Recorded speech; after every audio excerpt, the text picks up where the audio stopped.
que se llama tricúspide porque tiene 3 valvas o 3 folletos, el folleto septal, el folleto posterior y el folleto anterior. Esto entonces es el músculo papilar septal, acá el posterior y acá el músculo anterior.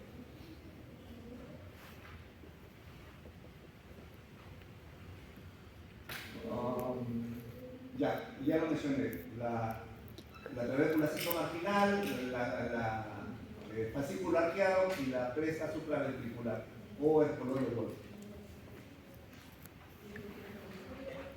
Las paredes del ventrículo izquierdo, a diferencia de las del lado derecho, son de mayor grosor, considerando que es el músculo que va a impulsar la sangre a través de todo el lecho vascular arterial hasta llegar a los capilares más lejanos de la porción medial.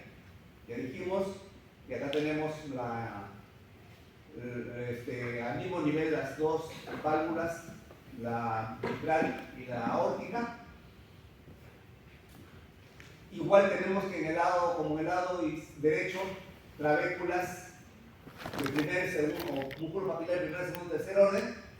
Pero acá vamos a evidenciar esta zona blanquecina que no es otra cosa más que la porción membranosa del septum interventricular. Es decir, el septum interventricular tiene 3 porciones. Una porción membranosa, una porción muscular y una porción trabecular. Las trabéculas se encuentran mayormente a nivel de los vértices de ambas cavidades cardíacas ventriculares, tanto el izquierdo como el derecho. Acá ya las tenemos con sus respectivas válvulas o folletos. Tenemos que en el lado izquierdo la válvula es bicúspide, es decir, tiene 2 válvulas, también denominada mitral, por la morfología de los gorros de los obispos, que se denomina mitra. Y acá tenemos nosotros, no nos olvidemos que hemos tenido que rotar un poco el corazón para poder apreciar esta cavidad. Normalmente esta zona está reposando sobre el diafragma. Por eso es que a esta porción tanto del músculo papilar como de la válvula posterior y esta anterior. No sé si es que lo mencioné. En la posición anatómica, lo que se encuentra hacia arriba y hacia adelante viene a ser mayormente el ventrículo derecho.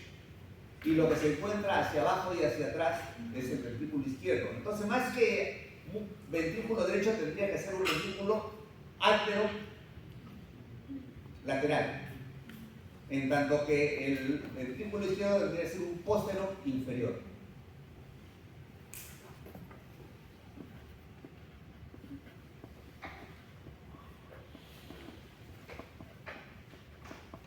Esqueleto cardíaco. ¿Existe realmente el esqueleto cardíaco? Sí.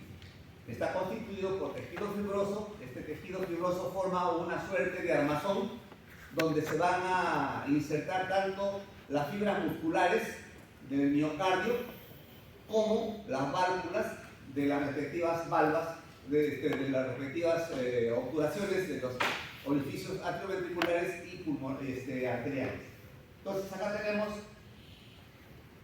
esto de acá es la arteria pulmonar, esto de acá es la arteria aorta. Cuando hicimos el tema de la arteria aorta, quedamos que tenía 3 folletos, 2 anteriores y 1 posterior. De los folletos anteriores están saliendo las arterias coronarias.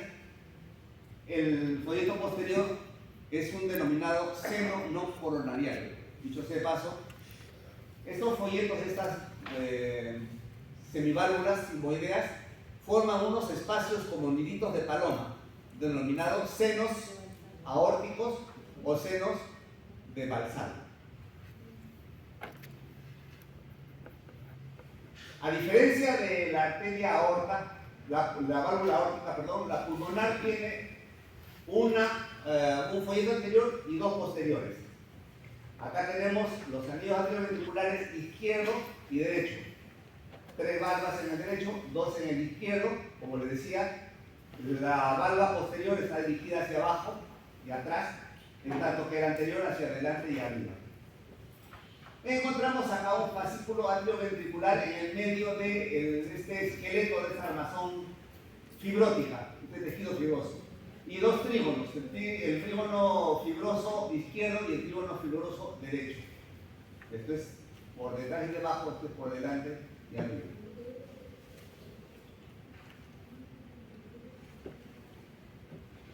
Acá podemos ver las válvulas en dos fases del ciclo cardíaco. De lo que hemos adelantado hasta este momento. ¿Qué fase del ciclo está en sístole ventricular o en diástole ventricular? Diástole. Está en diástole. Porque hay una apertura de las válvulas atrioventriculares. Acá tenemos que están obturadas, las válvulas atrioventriculares, están abiertas las arteriales. Acá estamos en la fase sistólica del ciclo cardíaco. Lo que les mencionaba, los senos de Valsalva, los folletos o las valvas sigmoideas de la válvula aórtica, y en el vértice de estas valvulitas tenemos un nódulo fibrótico, que viene a ser el nódulo de Arancio, en el caso de la arteria aorta. En el caso de la arteria pulmonar también hay uno, pero en el caso de la arteria pulmonar recibe el nombre de nódulo de Morgani. Y acá estamos viendo nosotros la emergencia de los ósteos de las arterias coronarias. Estoy acá en seno no coronariano, seno de la coronaria derecha, seno de la coronaria izquierda. Y si son ustedes perspicaces, van a entender que cuando sale la sangre por acá, esos folletos se van a pegar a la pared, a la raíz de la arteria aorta, se pegan para que pueda salir la sangre. Eso implica que cuando hay una sístole ventricular, por acá no va a llenar mayormente las arterias coronarias. Las arterias coronarias se van a llenar cuando entre el diástole del ventrículo, la sangre quiere regresar, se cierran las valvas de la arteria aorta, de la válvula aórtica, y en ese momento se perfunde las coronarias para irrigar al músculo cardíaco.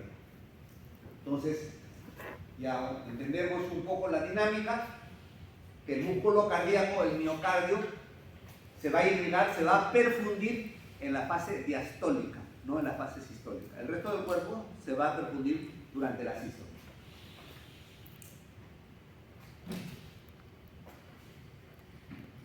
Un poco los promedios de las circunferencias valvulares. Esto lo vamos a ver en cualquier texto, así que no vamos a insistir mucho, solamente la diferencia entre los diámetros masculinos y los femeninos, ¿no? Siempre tenemos nosotros una cierta diferencia, y además entender que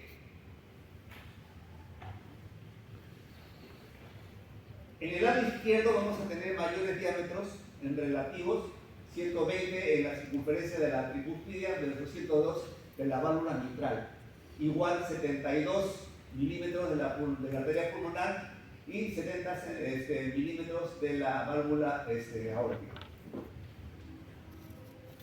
Y esto es la dinámica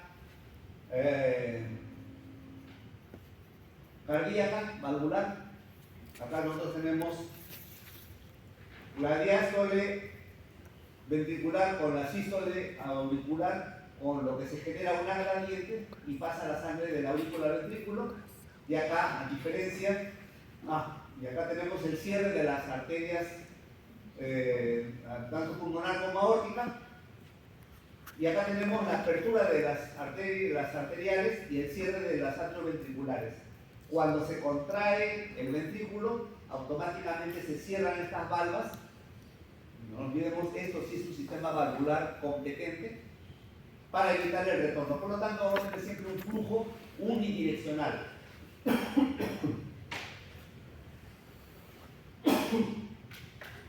Bueno, este es un corte en 4 cámaras que se denomina, que es lo que vendría a ser el equivalente a una proyección ecocardiográfica. Se busca que delimitar las funciones de las válvulas, las cavidades, y determinar si es que tenemos los septus completos. Como les decía, tenemos la porción trabecular de los ventrículos, la porción muscular del tabique y la porción membranosa. Todas estas zonas son importantes porque son zonas de recorrido del sistema cardiolector, es decir, del sistema de conducción eléctrica. Lo vamos a ver más adelante. La circulación arterial está garantizada por las arterias coronarias. Las arterias coronarias tienen una distribución en lo que mayormente se denominaba circulación terminal. ¿Qué cosa es una circulación terminal? Es una circulación en la que la ramificación llega hasta cierta zona y no se comunica con otras arterias. Simplemente se distribuye como un árbol y termina en su territorio circulatorio. En tanto que otras ramas probablemente llegan a la misma zona pero no se anastomosan, no llegan a conectarse. Excepto ciertas circunstancias y ciertos casos en los que sí hay anastomosis, formando lo que tendríamos, lo que conversamos el otro día, un tipo de circulación bicariante, pero en determinadas zonas. No es la regla, son las excepciones. Como lo dije hace un momento, las coronarias se van a perfundir durante la diástole, es decir, cuando la sangre trata de regresar de la arteria aorta hacia la cavidad ventricular. Y acá tenemos nosotros el retorno venoso, ¿ok? El retorno venoso está dado por la vena coronaria mayor, la coronaria mediana y la coronaria menor, que confluyen donde en esta dilatación. Esta dilatación es conocida como el seno coronario, ¿sí? Donde están llegando no solamente el drenaje de las porciones ventriculares, sino también de la circulación venosa que no está graficada acá. Perdón, auricular que no está graficada acá. La distribución de las coronarias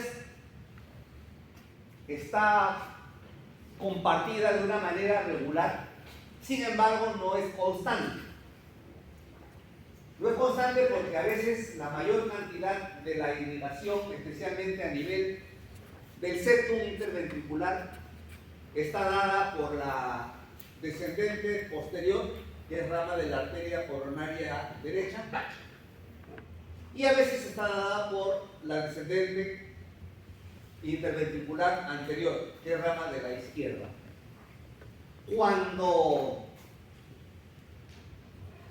predomina una de estas arterias coronarias en territorio, a esa predominancia se le denomina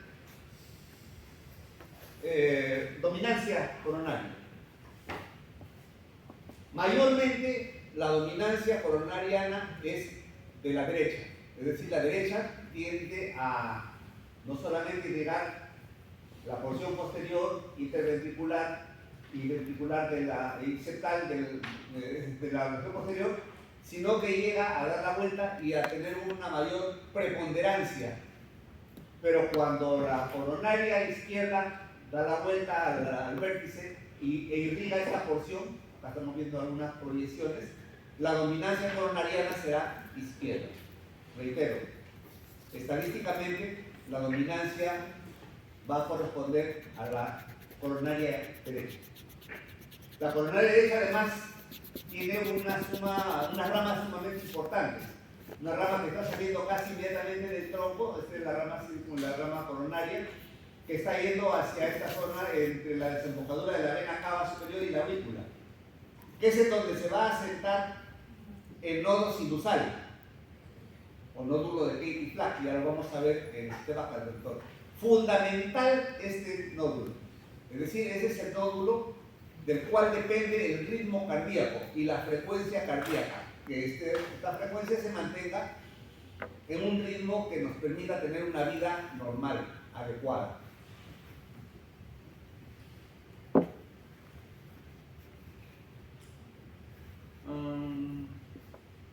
Ya, esta es la distribución septal, ¿no es cierto? Y el drenaje venoso, que también lo mencioné. Acá un poco para que veamos nosotros que de esta rama, de la coronaria está saliendo la rama que va a dar hacia la arteria, hacia el nodo sinusal, que está en esta posición exactamente. La rama coronaria, acá la coronaria izquierda rápidamente da esta rama que es la descendente anterior o interventricular anterior para continuarse con la circunfleja. Tanto la coronaria derecha como la circunfleja van a discurrir por un surco externo que demarca el espacio o el territorio de la aurícula con el ventrículo, denominado surco aurículo ventricular. Para algunos otros es simplemente el surco coronariano, pero realmente corresponde al territorio de la aurícula, es la zona externamente determinante de la aurícula, que determina, el territorio auricular del ventricular. Y luego vamos a tener otras ramas, las ramas marginales, las ramas diagonales, que van a garantizar el aporte hemático a toda la economía del músculo cardíaco.